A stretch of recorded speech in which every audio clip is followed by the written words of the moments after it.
podcast. Thank you very much for joining us. You may have noticed that the episode is called Moods in Music Part 2. So it's going to be obviously the next part of the episode 170 that we did about maybe like depression and anxiety and mental health and music. And this is going to be a slightly different take on it. I want to thank Nicola Glynn for coming on for her third time last week. We had a great chat about hypnobirthing, which is a phrase that she does not like, but go back and listen to it. It's very interesting, and people you may know who are pregnant at the moment may need to hear it, or it could help them. So yeah, have a listen. You could support us on Buy Me a Coffee. Link is in the description, as always, of the YouTube and the Spotify, etc. And if you want to try a different podcast, and why not try Lucky Works co-podcast? It's Josh Shannon's podcast, and I'm also in the room when he talks. I give some contributions as well, which is, but I'm really enjoying it. So you can follow that over on Twitter and Instagram and Facebook and stuff like that. And he's got some t-shirts coming out as well, which are really, really nice. He gave me one. I'm delighted with it. So like I said, look, this is Moods and Music Part 2. This is music that makes us happy or gives us joy, or gives us maybe, something clicks in our minds with regards to memories, and it reminds us of happy times or changing times, and, it gives us that little boost because of that. Now, I think it's important for me to say that I don't know anything about science and, how music affects the brain in a scientific way. And I'm not going to try and even go on Wikipedia and look it up, because it's a bit of a charlatan move there. If I'm trying to, I've done it a few times before, you may have noticed, but I don't want to do it with this one, because what I wanted to talk about with this one was, just the real down to basics, why it makes us happy. And I got I put it out on Instagram, a video on Instagram about like why. Could people let me know and send me stuff about music, music that makes them happy? And the amount of responses I got was unreal. I literally did this Wednesday, I think it was. I put it out, Wednesday, and it's Saturday now, and I have enough to fill, 4 pages. I had to trim some people's down. Everybody who sent something gets a mention, obviously, but I just couldn't mention all of their songs just for time constraints. I don't want to really go over the hour mark too often. But and there's so many, what's great about it as well, there's so many different reasons why people sent them, or not why people sent them, but reasons why they sent, or reasons they gave as to why these songs and artists and make them happy. And I'll add a little bit of my own thing, because I wanted to point out as well about, I was disappointed. I had a bit of a no-show there a couple of weeks ago. I was supposed to come on and talk about music as a professor, and I was going to kind of get into this. So I was a little bit disappointed. So this was I was going to do this anyways, but this was my, I suppose, kind of way of getting out there and talking about what I wanted to talk about. But, we can suggest albums and songs, but there's also little things in music that make me happy within a song, like a bass line, or, an organ coming in, or a certain like vocal melody. There's bits within the happy songs that make us happy as well. So I want to point out a few of them along the way, and I will do. But so we'll kind of run through what people said about it, and maybe there's a couple of songs I had to look up here because I didn't know them. So that was nice for me as well to kind of learn something as we go along. John Lyons, you may remember John Lyons from coming on the podcast to talk before. He's written a book about the Beatles. He's a very busy man who loves music. He loves the Beatles, so that's all right with me. But he put up one that was kind of, I guess it was interesting, because it's called Ever and More, and God, I didn't write the band's name. Okay, the song, actually, do you know what? I'm going to make this. I'm going to do this right, because if someone goes, oh my, I have no internet. Well, that's just marvelous. But I don't even have the notebook that I wrote it in. But the reason he sent it, it's because it's his daughter's favorite band, and which is obviously lovely. But John went to see them in concert with his daughter, and he said that this song "Ever and More" is one of the the closing songs and or the closing song, and it's kind of reminiscent of how Paul McCartney would finish a concert with Hey Jude, so it's a big kind of sing along. Um, and I thought that was great. So I went and I thought because John, oh, I have it here. Sorry, the singer is role model. Okay, what I loved about it was the fact that um, I went to the concert, version of it rather than a studio version of it because I wanted to see what he meant by the sing along, and it really is a sing along thing. And I think that's I might speak on it a bit later, but the concert experience is very important to music because it's the communal aspect to it. Like if you go to a concert of, Peter Gabriel concert, 90% of the people there love Peter Gabriel, and then 10% are dates or whatever. But there's a communal aspect to it, and that joy is kind of spread throughout. And you do get those memories. Although there's this thing on the internet that really annoys me on YouTube about how when like a young person's band or artist, say like someone like Post Malone, and you see all the phones and stuff in the air, and people are like, God, these are these would have been great back 20 years ago when there was no phones. Just complaining about phones. It's like, who cares? Just let the people do what they want with concerts. You know what I mean? It wouldn't be me recording a concert, but I'm 41 now. So yeah, so I thought that was a great kind of point from John to bring that aspect of a concert into it. And I'll probably kind of get back into my own, I guess, my concert experiences that I couldn't shift out of my mind, like these kind of memories of weird stuff. I had a couple of friends, and sometimes I forget if I've told these stories on the podcast, but I had a couple of friends, and we went to see the Bootleg Beatles, and one of them was like on acid, and he was just the only person standing up during yesterday. Everybody else was like down. I was trying to drag him down. He's like, no, I'm standing enjoying it, And then another one was like doing the same thing at a radio concert, and I'm like, I think you're picking the wrong concerts or something, or the wrong drugs, one or the other. But yeah, like I've had those moments at concerts where everything just is just perfect. It's a pity they take so much effort to get to. Um, I want to mention the band ABBA because this is very important. When two different people mention ABBA, not even so specific to the songs, just ABBA. it go and look. You only have to look through ABBA's greatest hits, say, to see why people would like someone like Mamma Mia, or Waterloo are proper bouncy songs. Joyous songs that you would be. If it comes on at a party or something, you're up and you're about and you're loving life.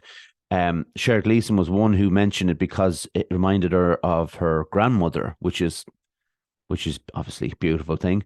And Michelle Reynolds mentioned it, sorry, because it reminded her of her holidays with cousins. And I find that kind of fascinating, the idea that like the ABBA, there's some mad statistic on ABBA in Ireland, or maybe it's in Britain, but every second household has the best of her, something mad like that. And I know there was thinking about that with Oasis, What's the Story, Morning Glory as well. And it could have been true at the time, but I imagine it with ABBA because I have an ABBA best of over there. I know both of my parents have had ABBA's best of, and my younger brother would definitely have it. So it's like, they're so prevalent in people in our culture, like in our musical culture. I know they're Swedish stuff, but these songs are played at joyous events, and how could you not be happy? But having memories to attach to them is always so important as well. A song that I had to look up actually, called "Me and My Monkey" by Robbie Williams. I didn't know the song. I know a bit of Robbie Williams. I actually saw Robbie Williams live. Just I don't know. It was one of those things that worked out.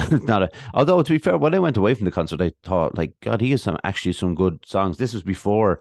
If I was to name my favorite Robbie Williams song, it would be "Come Undone." I think that's a great song, but it wouldn't be particularly a happy song. But it's one of those like fist punching, punch in the air kind of songs. This song is like Josh. It's his favorite song, and reminded him. And of course, Josh has to bring this up. It reminded him of the Animal Brain. And I read through the lyrics then because Josh wanted me to kind of understand what he meant by it, and it does make a lot of sense. And it is like it's a pretty catchy song, and it's not like I don't know how you describe it. It is a pop song, obviously, but there's something kind of different about it to his other stuff around that time, because I know he did it during the Escapology I think it was on the Escapology album, which was also Come Undone. And I think Robbie Williams had a lot of stuff on his plate around then, like, so I think, yeah, it was a pretty heavy time. But, it's interesting. It makes Josh happy. Whether it makes him happy because of Animal Brain or whether it just makes him happy because he likes the song, I don't know. When I was talking, that was another thing that I wanted to mention about those tiny moments in songs. I was playing for a friend the other day. She's Leaving Home by the Beatles, and if you listen to She's Leaving Home, it's not a happy song. It's said to be about a girl who left home to get an abortion because she had very strict conservative parents. Now, it's not. It's one of those songs that seems to have different stories for every kind of, you know, every day. But like the girl is leaving home to basically get away from her parents, and that's the story, whether it's about abortion or not. But what I find fascinating about the song, okay, it's on Sergeant Pepper's. If you want to find it, it's McCartney, lead vocal, Harrison and Lennon backing vocal, and then an orchestra. But there's a harp there, which is really important because it starts with the harp. So as it goes on, she's leaving home. And McCartney's doing this falsetto. I'm not going to do it into the mic now because it would just ruin your eardrums. But at the end, he goes, she's leaving home. He does that on his own. Then they all go, bye, bye. And then comes this diddle diddle diddle diddle diddle. It's like, I don't know what it is about it. I'm not like, it's not unique in the sense that like songs end like that. It just ends on the chord it's supposed to end on. But it's just with the vocal, the strings, and then the harp at the end. It's just warm. And that makes me happy. It's and that's the whole point I was making. It's not all about bouncy songs and lyrics that are just all, oh, isn't everything great? The hippy dippy kind of stuff that you can get, which I like, by the way. But this is just about those moments. There's a bit like there's oh God, I'll have to look it up now. I wrote it down. I should have looked it up earlier. But Killer Queen by Queen, right? So I think the vocal on Killer Queen makes it the my favorite Queen song, right? Um, but there's a bit at the end. It's the second, or sorry, it's the last verse. He comes in, he's like, drop of a hat, she's a smelly cat, or whatever it is. Oh, what is it? Drop of a hat. She's as willing as playful as a pussycat. But he does it in a falsetto, and it's just unbelievable. Perfect, because the music kind of stops and he goes up. Oh, I've been watching a lot of vocal coaches reacting to famous singers, and I'm kind of learning from them what we should be looking for. And probably could have Freddie Mercury's voice, just his voice as a mood in music in itself. If you go to the drums in Numa by Tool, just 12 minutes of just Danny Carey playing some of the best, I think some of the best drums put to rock or metal or whatever you want to call it.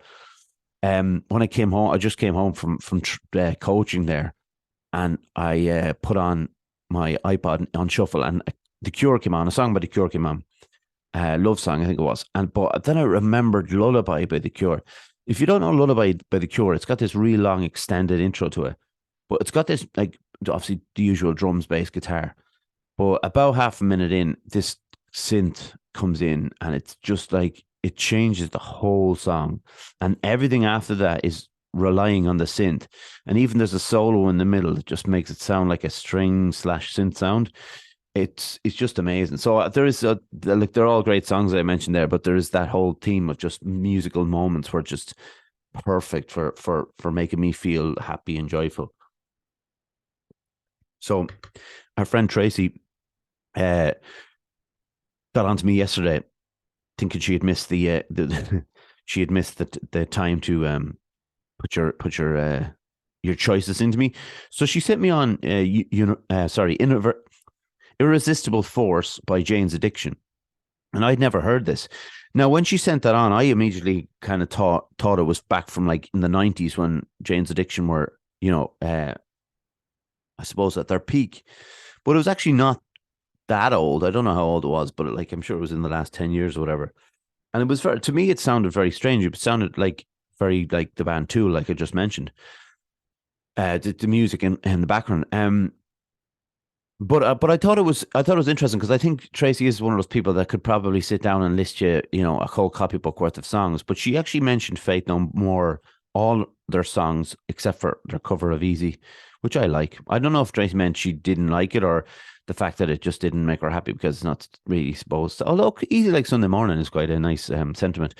But she loves the thumping bass, which is one thing that I would wholly agree on. A thumping bass line is always very joyful and satisfying, and there's something kind of primal in it. I think like when you talk about something being primal, if you go to a concert and you've got a bass player who's really going to town on the bass, not just hitting the singular notes, which are good, but when you hear the bass together and it runs up through you, and I think that's what the bass drum and the bass do at a concert. If it's like if you walk away from a concert and you're 100 feet away, it's the bass and the bass drum that's what you're hearing the loudest, what you're still hearing. And it's like, when someone's in a different room, it's the bass in their voice. So something quite primal about the bass. And I think, and I can understand what Tracy means. Like if you listen to Epic by Faith No More, like I know that's the obvious choice, but that's a kind of just a great example of brilliant bass playing and drumming. And yeah, thanks very much, Tracy. If in case I forget to thank people, thank everyone. But like someone like Patrice Doolan, I used to train Patrice, and she's a dead sound, and she said in like a list of 10, but I had to kind of cut it, unfortunately, Patrice. But I left in the ones that are kind of well, no, because I don't know you well enough to kind of go, oh, that's surprising that you like that. But I do think there was a great mixture in what you said, and I think you had "I'm Still Standing" by Elton John. Now, that was on the day before you sent me that list, so I was listening to "I'm Still Standing." It's brilliant. Like I think a lot of Elton, like my buddy, but a lot of his tunes, um, you know, like Benny and the Jets, stuff like that. They're quite bouncy, like and they're quite joyful. And I know he has a lot of like sad songs as well, but it's not. His songs can be specifically for those happy moments and being played at like birthday parties or anniversaries or something. If you put "I'm Still Standing" on at an anniversary, carnage. That's all I'm saying. So but there's a lyric in particular that I just think is magnificent. And I know, well, I'm sure he's still working with Bernie Taupin at the time he was doing the lyrics. Where have we got them? And like obviously Elton was doing the music. So this is one of my favorite lyrics of all time, and it's oh, where's it gone? Oh, it gone, is it? Don't know. Right, it's up here, is it? Oh yeah. You wind up the little crease is just like ice. There's a cold lonely night shines from you. You wind up on a wreck behind the mask you're using. Did still stand? That doesn't seem to have the. Doesn't seem to have. Oh yeah. So the line is. I'll read the verse actually in total. So it's once I never could have hoped to win. You're starting down the road, leaving me again. The threats you made were meant to cut me down, and this is the lyric now. And if our love was just a circus, you'd be a clown by now. That's a great line. Like if it's Bernie Taupin, I think it is. It's just one of those ones. It's just I don't know. It's very cutting or something, but a very resilient song. And I remember watching Rocketman and actually quite liking Rocketman compared to something like Bohemian Rhapsody. But I thought the use of it at the end of the film was beautiful. Like because of what Elton John had been through and all that, and this was a brilliant reflection of where he got to after that, but also the fact that it's a bit of a bouncer as well. It's a bouncing tune. Patrice put in Mr. Blue Sky. I mean, if it's sunny out and the sky is blue and it's a nice day, you put on Mr. Blue Sky. It's the the 70s version of the Beatles, basically, because Jeff Lynne was such a big Beatles fan and he obviously took a lot from it. So I think he just threw everything at the wall and everything stuck. Everywhere by Fleetwood Mac, also from Patrice. It's just it's such a great song. Christine McVie, sadly passing away recently, but she was my favorite member. I shouldn't say that. Favorite songwriting member of Fleetwood Mac, and she just that song in particular. And here was one for me. Tie a Yellow Ribbon by Dawn, which is that I know there's many, you know, versions of that.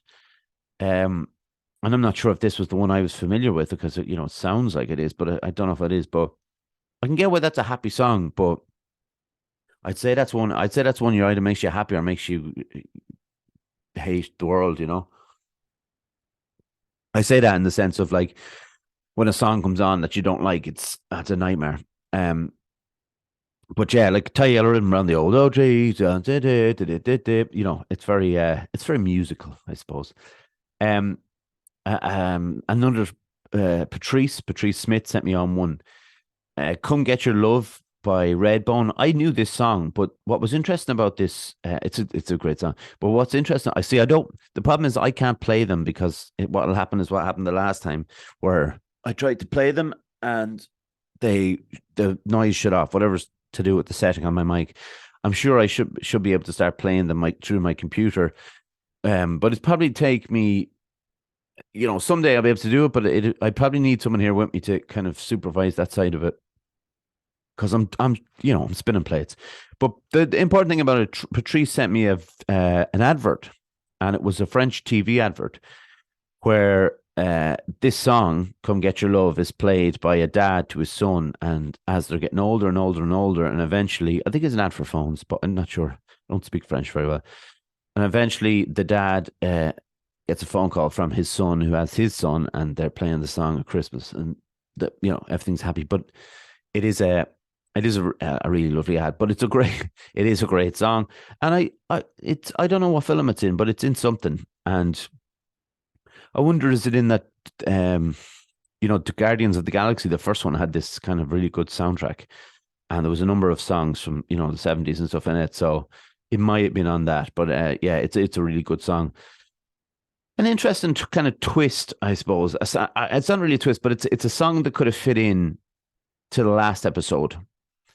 But the reason Jared Breslin sent this to me was for a different reason. Say she was 20 years of age, and she just was maybe like we all were 20, struggling to kind of find something or an identity or whether it was. So I don't mean to kind of steal your story, Jared, but whether it was somebody trying to find their identity, they were a bit lost, didn't like the job they were in.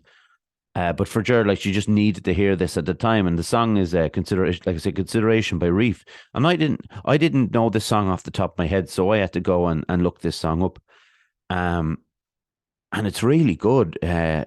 Jesus, is really good. And I can see it's a slow song, but it's quite hopeful, and I can see why. In a moment of when you're feeling down or you're feeling a bit rough and kind of overlooked, that this could pick you up. And I'm really happy to be honest that Cher sent this to me because I listened to it last night and I listened to it a few times this morning, and it just hits you hard. And I even watched a live version of it from Glastonbury when they played Glastonbury's festival back in '97, and there's a great vocal on it. And I just remember Reef from what is it? Get your hands on, just put your hands on, wasn't it? And the TFI Friday, was that what it was called? TGI Friday. That's the restaurant, is it? The one with Chris Evans used to have that show, and he used to have a segment on it, and it was it's your letters," and Reef sang that in the studio. By the way, that was an excellent TV program to give me a lot of good musical memories.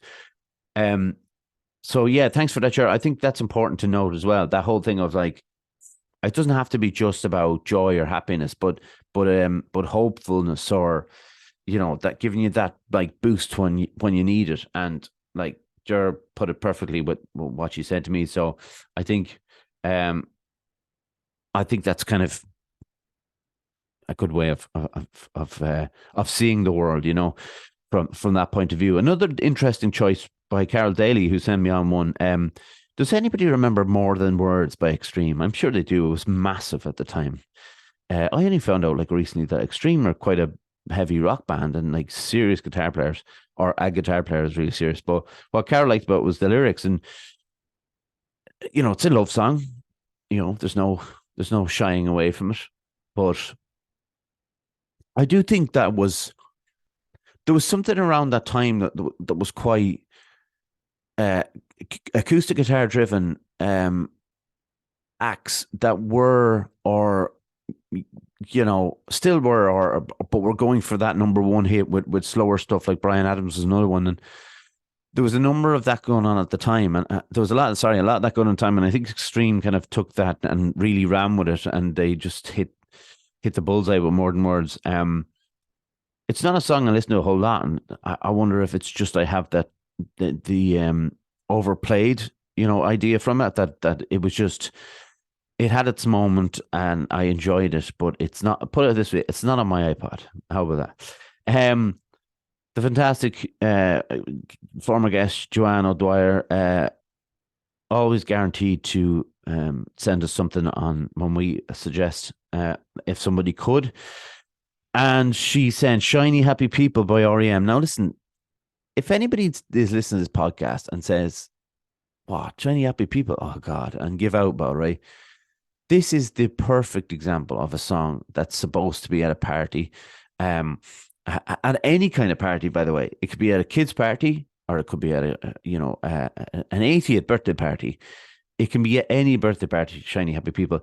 What disappoints me so much about that song is that REM kind of disowned it, and they didn't put it on their best of, and that's a real shame, like, because it's so good. The singer of the, what are they called? B-52s sang on the song with them. There's a great version of it from Saturday Night Live, from way back in, like, it was 1992 or something. Go and check that on YouTube if you haven't done so. I also want to point out Joanne sent in her favorite song. Always happy to have favorite songs added to this list. Lovely Day by Bill Withers. I mean, listen to the opening line. When I wake up in the morning, love, and the sunlight hits my eyes. You know what I mean? It's very hard to dislike it. And then he does the extended lovely day, and the backing vocals are over it. It's great. It's great. It's happy. It fills you with a sense of purpose in the morning, I would imagine. Um, Bill Withers has some great songs, by the way. Lean on Me. But what's the other one that I really like? You choose me up. I can't remember what it's called. But yeah, check out some of Bill Withers stuff apart from Lovely Day and the famous ones. Michelle also, by the way, Michelle, I put this on later on because Michelle Reynolds, who already mentioned ABBA, she mentioned Tom Petty's Free Falling. They're not necessarily like in the content the most happy song or the most, pleasing or, giving kick up the arse song. But as far as sing along factor goes, it's right up there. I remember listening to it or hearing it from my mum when we were driving to Dundalk to see my grandparents when we were kids. I would have been 9 when this came out. So like around 91, 92, my mum would have had this, and I remember listening to Into the Great Wide Open was also on that album, and hearing those two songs and introductions to music all the way for those first few years. And Free Falling was one of those ones where once you get on that melody, you're singing along to it, whether you like it or not. You have no choice over it. Grace Daniels picked, but which was slightly, I don't think it was like out of character or anything, but I wasn't expecting it. Grace picked Born Slippy by Underworld. If you don't know Born Slippy, go watch Train Spotting. You'll probably know from Train Spotting more than likely over anything else, because it was after Train Spotting, it was everywhere. She picked the Venga Bus by the Venga Boys. And then literally any club song between 98 and 2004, because it's the kind of reminder of the youth in nightclubs and having fun with friends and, going out for a few drinks and stuff like that. Which is interesting kind of take from going back to, a couple of weeks ago when Josh sent in one about like the fact that Prodigy's Firestarter gives him anxiety about nightclubs and any kind of beats per minute stuff over 120 would set him off, whereas Grace is all about it, but I would have been maybe nightclubbing, well, actually around that time as well, to be fair. And I remember just maybe saying, why don't they ever play good music in here? It was never my kind of thing, except the slow set. I know. I actually used to like the songs they played in the slow set. It just wasn't attractive enough to get the girls in the slow set. Karen, a great choice with Andy Williams. Can't take my eyes off you. When Karen said it to me, um, we were saying it was "I Love You, Baby." We thought the name, but you have to say it's not. But it reminds me instantly of the Deer Hunter. So if you haven't seen the Deer Hunter, it's about four friends from like a small town in, I think it's Pennsylvania. Excuse me. And there's a wedding at the start, but then they are all going off to Vietnam, and this is just before they kind of go off. They're getting pissed up, and a kind of final day celebration kind of thing, or as far as I can remember. But they're in this old kind of wooden bar shack kind of thing, and they're playing pool, and this comes on the jukebox, and I remember Christopher Walken giving it socks. I don't think Robert De Niro's singing in the scene, but John Cazale is definitely singing, and they're just like, "I love you, baby, and if it's quite all right," and it's a great scene, and I've had those moments in cinema, in film that have given me, even if the music hasn't, the moment in the film has, like "Wise Up" by Amy Mann, and I've mentioned this before for sure, in Magnolia, where they're all the characters are in different places, but they're all singing the one song. I love that, like that kind of intelligent use of music in film. And I think, just as easily, and I don't mean to bring the mood down, but just as easily like that, you can find joy in a piece of music in a film. You can also find a lot of hatred for a piece of music in a film. Now, I can't say I love, but I really like the Beatles version of "Twist and Shout." I think it's really well sung by John Lennon, but it's not my favorite song. So, and even the Beatles doing it's not my favorite. But people, long-time listeners, will know that Ferris Bueller's Day Off, in my opinion, is the worst film ever made. Okay, and there's a scene where Matthew Broderick's Ferris is on a float going through whatever city he's in. Maybe he's in Chicago. I don't know. I don't care. But he's miming along to it, and that really bothers me a lot. So when I hear like "Twist and Shout," and I do have it on my iPod and that, like, but it's the last song of their first album, the Beatles' first album. So if I would hear, ideally, I'd probably skip it now, which is it's a terrible thing to say, really, isn't it? But I probably would. But a lot of Beatles music makes me happy because it was the beginning of something. Like I used to be just music, just everything was music, just constantly learning or listening to or reading about music, and I like a lot of it makes me happy. I think a lot of songs that take me back, and we all have this, like we already said in this episode, we have these songs that take us back to these kind of great times, memorable times. We've also got songs that take us back to kind of tougher times, and they tend to be breakup songs, unfortunately, which are great in their own right, but um obviously they've got a bit of baggage with them, put it that way.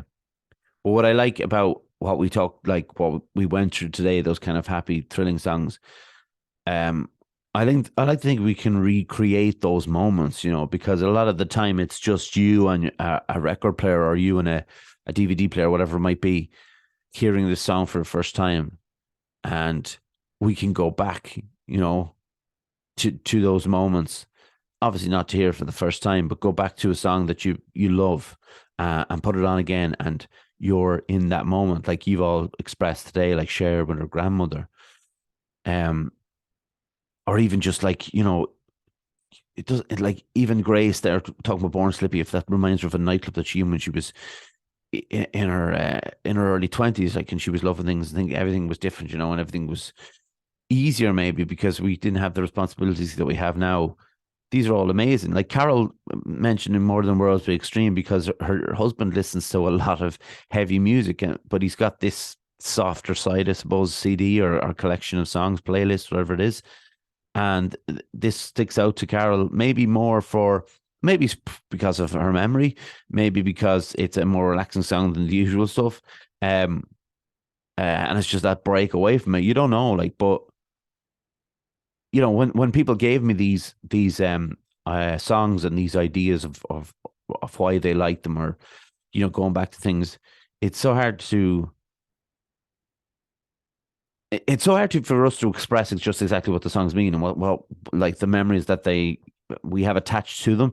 So I was writing out stuff for it, and then I was thinking, well, I'll just leave this for for the people who are writing in. No, I've mentioned some stuff, and that's fine, but I think it was important for other people to talk, like, because I don't want to give the same songs all the time. Like, people know I like the Beatles. Like, there's no point in me going through a ton of Beatles songs. I just wanted to talk about "She's Leaving Home," that the ending of it, the resolution of the song, which is like a perfect piece of music. Uh, if you if you talk about something like "Start Me Up" by the Rolling Stones, it reminds me of being in New York when I was over there for 2 or 3 months, in the summer of 2000, I think it was. Um, all these things have places, and I was going to make this episode about um it wasn't even going to be about like moods and music, but I just thought, like, why would we just make a one about being, depressed or anxious, when we could do ones about both, about being happy and joyful and all that as well. I also thought about doing it about like cross genre types of music, where maybe Paul Simon like went into world music, like Peter Gabriel, or like even people like the Police used a lot of reggae in their music, and it was kind of considered cod reggae at the time, stuff like that. But again, it would be something that's slipping into negativity, because people did have a problem with that when these artists did that. Like Paul Simon going down to South Africa was during the apartheid, and it was considered a bad move on his part. So to keep it to keep it a bit lighter and a bit, I like, this is weird. Like, I was the other day, right? I was reminding myself, whatever that means. But I had this memory of, I would have been 8 or 9, probably 9, because we were in our first house in Dublin.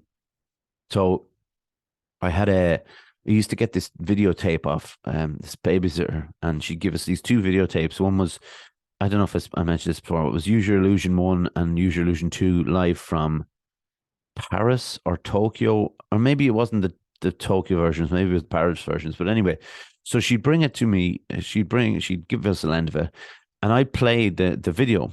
While I played the video, I hit record on my stereo to record the album onto a tape, so I could listen to it at night. So plugging my earphones into my a tape recorder, and the quality wasn't great as far as I remember. But it was, but I was literally like, my stereo was covering the whole TV when I was recording this. I don't know where anyone else was. Sure, they were in the house, just let me at it. But I had this like appetite for music, like just everything. I need to be able to listen to it now and on my own. Like, once I had it on the stereo and put the earphones in, I was me and the music, and I was on my own, and nobody was kind of interrupt me or disrupt me. Like, and that kind of goes along the way. I know that, like, because again, other things come up, and like I start getting into films and books and stuff like that. And, but when everything, and I see that in people sometimes still, they've everything invested in their music, and it gives them joy every day. But I don't look. I don't listen to music every day now. I do most days. I probably do, don't I? Yeah, most days anyway, but not as much, nowhere near as much, and I don't discover as much. But I still find these grey little moments where I'll discover something, like, Jer Breslin sent it in, the one Consideration by Reef, and I immediately put it on my iPod because it's just a brilliant song. So you still find these moments, and I don't know if I find them in newer music now anymore. Um, but I have so much, like, I'll tell you what, right? Do you know what I think? This is me. I'm just kind of rambling for the last 10 minutes here, but that's the point of it, I suppose. It is a podcast, isn't it? The most joyful piece of music, I think, is the beginning of "Girls Just Want to Have Fun" by Cyndi Lauper. Ding in it, ding ding, ding ding ding ding ding ding. And then she comes in, la, la, in the middle of the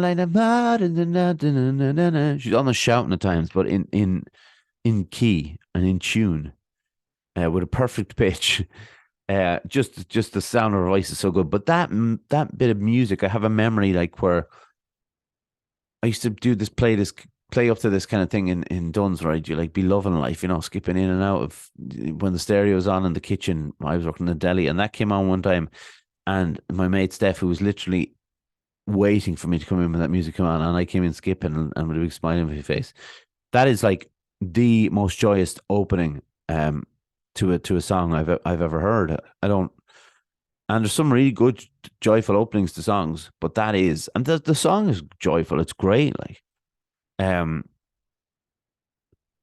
And I suppose when I was thinking about that, I was like, "It's Raining Men's" another one, but like that wouldn't give, that wouldn't mean much to me.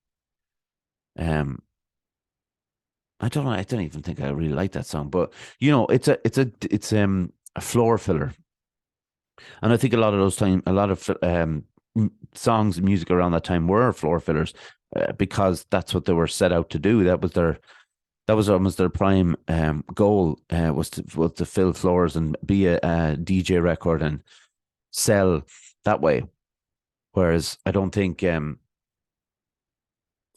well, like, do they still do that? Like the idea of writing specifically for places and events and stuff. And I suppose they do. Like they still have dance music and, excuse me, I've kind of weird feeling in my nose. Maybe I just need to sneeze or something. But let me get a drink. Excuse me. So it's like I find so much joy in just picking up the guitar and strumming a few chords and seeing if anything happens, or playing the drums. But the joy I find in music now is different than what I found then. Like I mean, the Beatles are my favorite artists, but like coming in just behind them, probably Radiohead and then Nirvana would be the top three, and they're completely different sounds. But if I if I watch Nirvana clips live from YouTube, Serve the Servants or In Bloom, like that's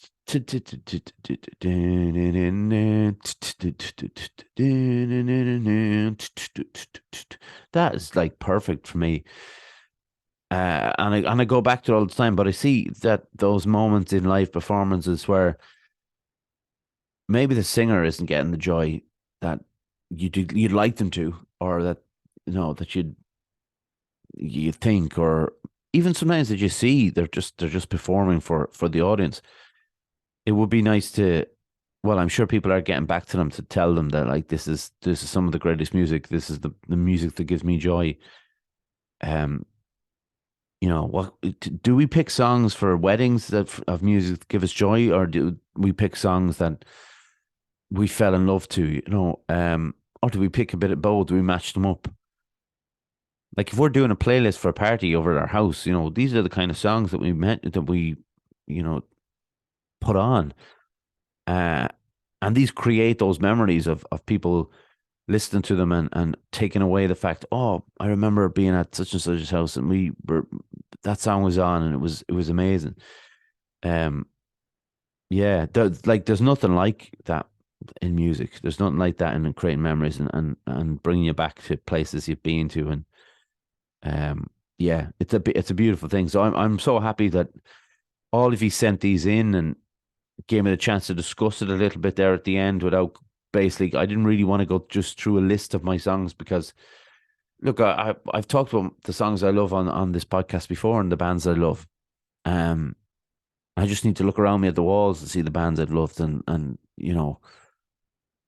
without music, it'll be, Jesus, it's hard to imagine. I'm sure for most people it's the same. It's not just me, but I just think that it was so important to me growing up, and clearly it was so important to all of you because you were the ones that wrote in. And like I said, sorry if I didn't get every song in that you wanted in the list, but I appreciate all those kind of people.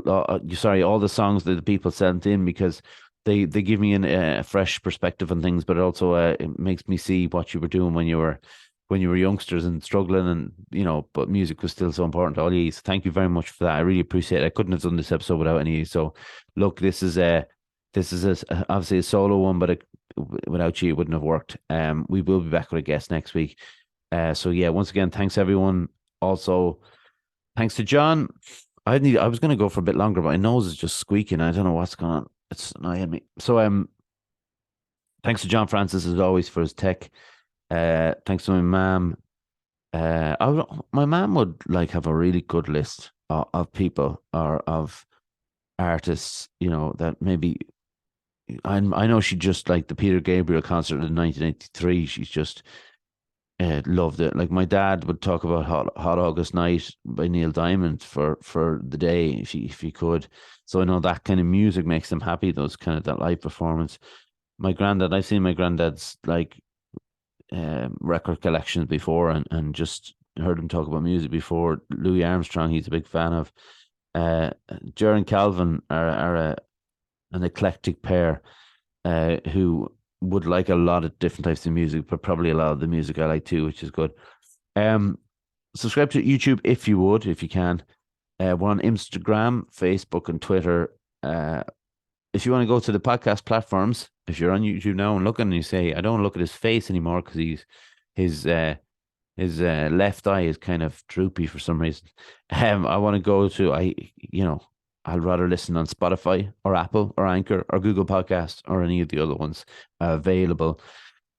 Thanks very much, everyone. It was a pleasure recording this episode. We're back next week with a guest, and we go again. We're dipping. We're getting ever closer to 200. I don't know what I'm going to do for episode 200. I have to pull out all the stops. Might have to get Tracy back on, get her to host it, or maybe someone else. Who knows? But anyway, I'm off. Thank you very much for joining me today, and yeah, see you next week. Bye.